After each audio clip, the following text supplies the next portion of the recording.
How to fix WARDOGS Access Denied Error code 1147405309 Limited Access Mode Restrictions. First step, completely close WARDOGS and Steam, then restart your device.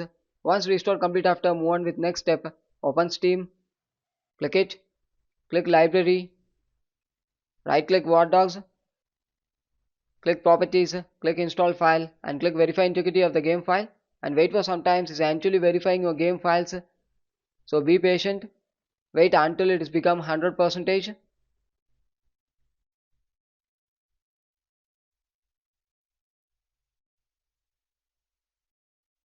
It's verifying your files.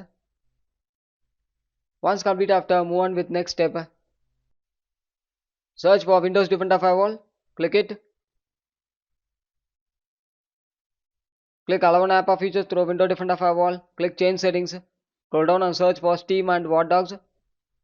The Steam should be enabled in both private and public, and WARDOGS should be enabled in both private and public. If it's not enabled means you can enable it. If the application not having means click Allow another app in the bottom side. Click it. Click Browse.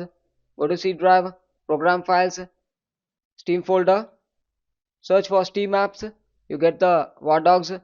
Scroll down. You get the Steam. Click it and add it. Once adding after, you need to enable both private and public. Click OK in the bottom side. Then move on with next step. Click Settings. Click Time and Language Settings. Click Date and Time. Make sure the set time zone automatically and set time automatically. Both should be in enable mode. If it's disabled means you need to enable it. Once enabling after, you need to close it, then restart your device. Thank you.